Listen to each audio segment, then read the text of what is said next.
गुरु चरणन की आस करो मन, गुरु चरणन की आस करो मन, गुरु चरणन की आस। इतना बड़ा लॉकडाउन लगा, उस लॉकडाउन के बीच में सब अपने अपने घरों में रहे और मैं अपने आश्रम में अकेला था।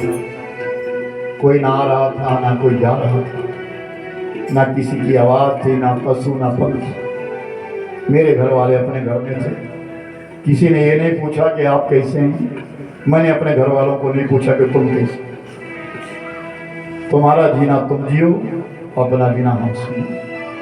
मेरा एक नियम है, एक नियम था, अब टूट गया। हर दीपावली को मैं एक साधु के पास जाता था। यहाँ डोमेहर से कोई बेटी हो या जानते हो तो डोमेहर में एक ऊंची पहाड़ी के ऊपर एक साधु रहते थे, बाबा कमलदास। अब वो पूरे हो गए। मैं प्रत्येक दिवाली को प्रातः काल उठ करके उनके यहाँ जाता था। बाबा मैं भी अकेला हूँ, आप भी अकेले हैं, जो मेरी ओर से बनता था मैं कुछ लेके जाता और बाबा को रख देता। अब वो बेचारे पूरे हो गए, वृद्ध संत थे। अब 2 साल से मैं दीपावली को कहीं नहीं जा रहा हूँ, अपने आश्रम में दिवाली मनाता हूँ। बढ़िया रहूँगा, उस दिन दुगनी तिगनी पूजा करूँगा। करो मन हरि चरण, करो मन हरि चरण, जिनके कारण तुम मिलते हो, जिनके कारण तुम मिलते हो, दुख नहीं आवत पार। गुरु चरण की आस करो मन, गुरु चरण की आस करो मन, गुरु चरण की आस, गुरु चरण की, गुरु चरण की आस।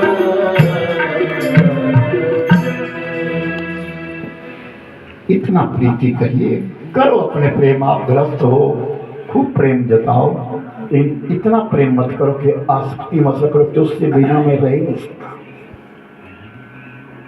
बहुत बड़ा शिष्य समाज है हमारा, लेकिन कई को मैंने देखा, गुरु जी क्या करो, पोता मेरे बगैर रहता नहीं। मैंने कहा पोता तो तेरे बगैर रह सकता, लेकिन तू नहीं रह सकता। पोता तो रह जाएगा, तू नहीं रहता। याद रखना मेरी माताओं बहनों, मेरे भाई बंधु, जिस पोते को तुमने उंगली पकड़ करके चलना सिखाया, जब वो बड़ा हो जाएगा ना तो तुम्हारे से उसको दुर्गंध आएगी।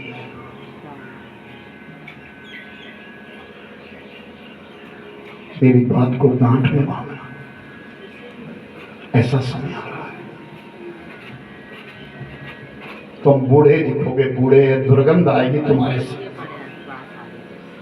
हम तो इतने अच्छे हैं क्योंकि वो सज धज जाएगा, उसकी अपनी पत्नी होगी, उसके बच्चे होंगे आगे, तुमसे प्रेम नहीं रहेगा।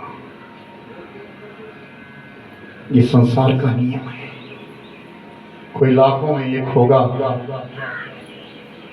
जो अपने बुजुर्गों से प्रेम करेगा, प्रीति करेगा, वरना आज भोजन मिलना भी कठिन है।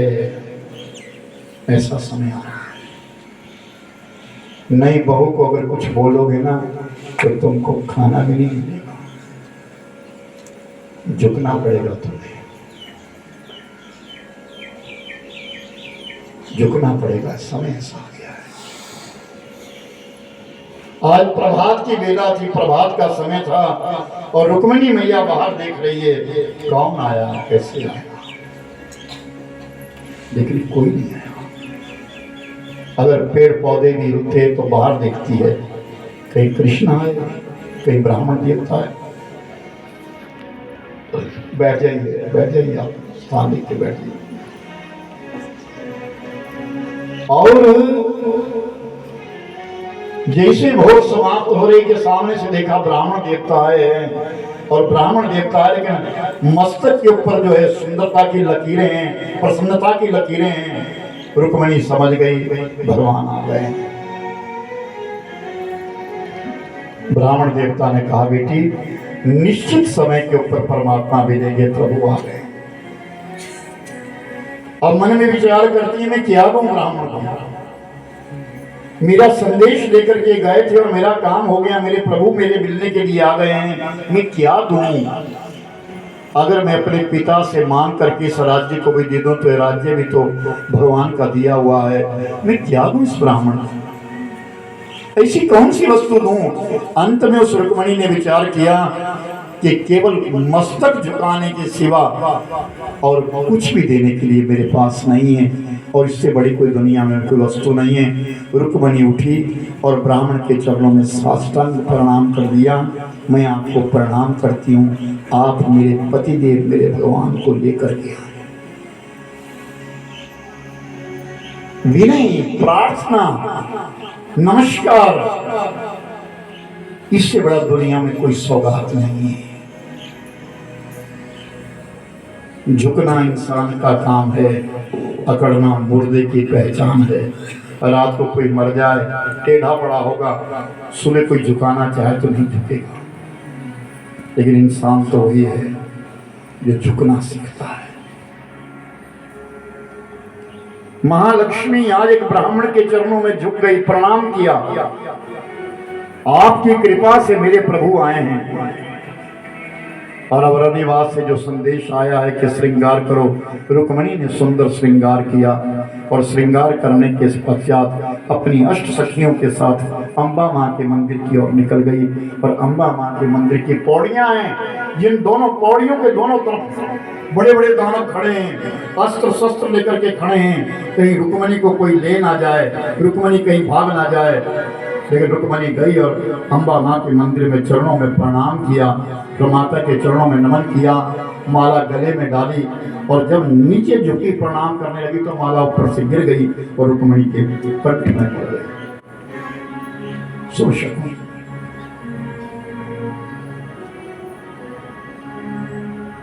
और रुक्मणी पीछे मुड़ी और जैसे पीछे मुड़ करके आई और एक एक पौड़ी उतरने लगी, लेकिन जो पहरेदार है वो रुक्मणी की उस सुंदरता को देख करके सब मंत्र मुग्ध हो गए,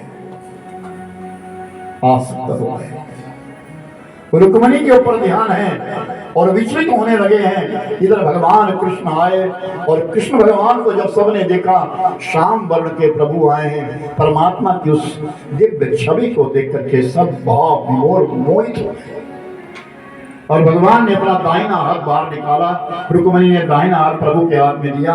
भगवान ने खींच करके रुक्मणी को अपने रथ के ऊपर बिठा दिया और जब लगाम को जोर से खींचा, जब रथ चलने की गड़गड़ाहट हुई, तब उन पहरेदारों को पता लगा, गजब हो गया, गजब हो गया, रुक्मणी हरण हो गया, ले गया रुक्मणी को तो कोई ले गया।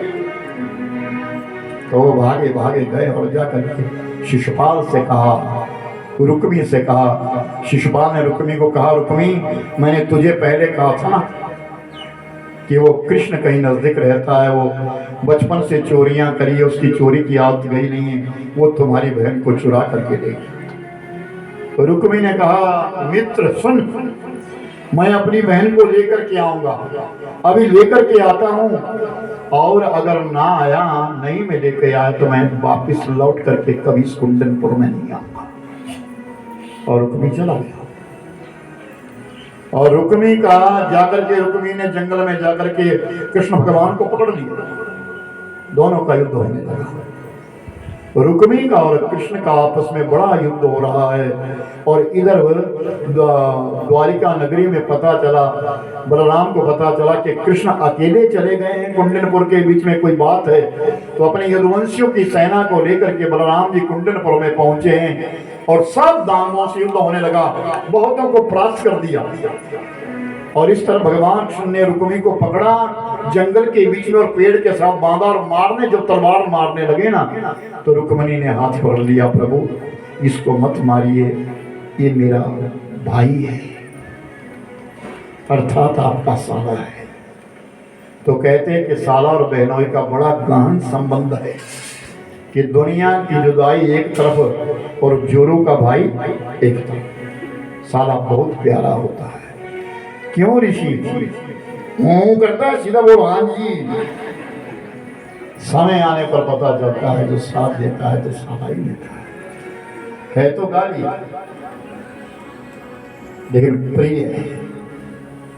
और भगवान ने रुक्मी को छोड़ दिया।